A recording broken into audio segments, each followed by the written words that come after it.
Au Forum Libération à Lyon, en France, on a beaucoup débattu, échangé, argumenté pendant 3 jours. On a aussi beaucoup dessiné, ou plutôt redessiné, les nouvelles frontières de demain. Les nouvelles frontières, pourquoi ce thème? Réponse du directeur de la rédaction de Libération, Nicolas Demorand.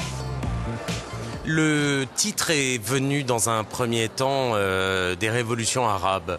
On a vu des mouvements géopolitiques extrêmement forts en début d'année et on s'est dit que un certain nombre de situations géopolitiques qu'on pensait figées de toute éternité, eh bien en fait bougeaient extrêmement rapidement. Donc, ça nous a réveillés d'une espèce de grande torpeur démocratique confortable, hein, évidemment, un peu cynique aussi.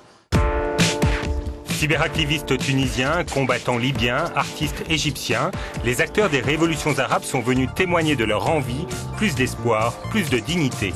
Mais le chemin reste long, comme en témoigne Gansir, artiste graffeur, dont le street art est devenu le visuel de la révolution égyptienne.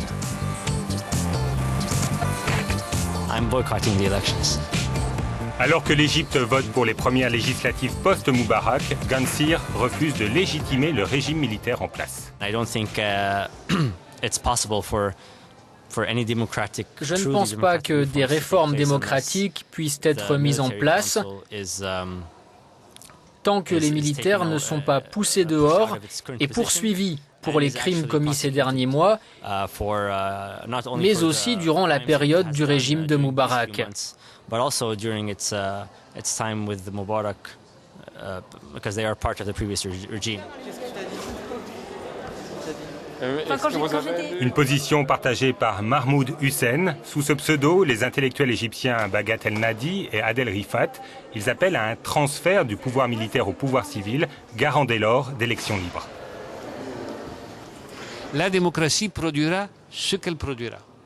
Et nous savons bien qu'il y a des millions de gens qui vont voter, disons la majorité silencieuse, qui peut donner effectivement tel ou tel chiffre aux frères musulmans, etc. Ça, c'est moins grave parce que à partir du moment où c'est dans un processus démocratique auquel les gens font confiance, il faut faire aussi confiance à ce processus démocratique.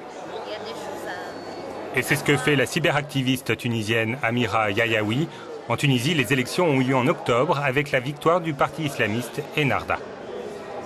Bizarrement, je suis très positive quand j'ai un avis sur ces résultats, parce que pour moi, c'est des très bons résultats, dans le sens où, en fait, ils sont très représentatifs des Tunisiens. Je suis contente de voir on est dans un pays arabo-musulman où le parti islamiste qui est arrivé en tête a compris qu'il ne pourra pas gagner et qu'il ne pourra pas régner sans appliquer une vraie démocratie et sans penser aux droits de l'homme.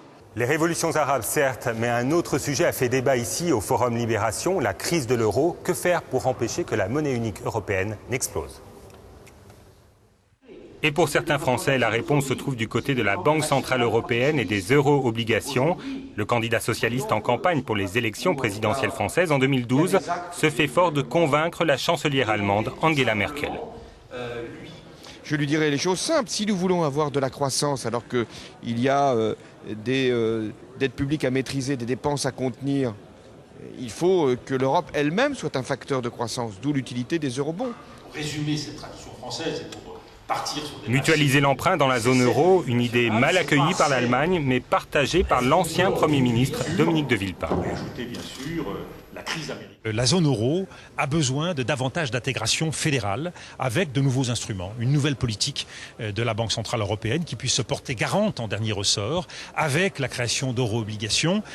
Seul un signal très fort en matière de solidarité financière à l'échelle des pays de cette zone est susceptible d'éviter la dictature des marchés.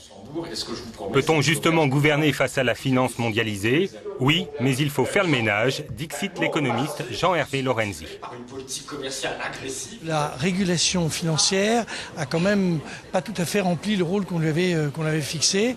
Et la régulation financière aujourd'hui doit en priorité s'attaquer à ces marchés de gré à gré et finalement les amener à devenir des marchés transparents. Les 56 débats entre politiques, intellectuels, artistes et acteurs des révolutions arabes ont réuni près de 20 000 visiteurs, avec également à la clé la production de bien des chefs-d'œuvre. Thank you.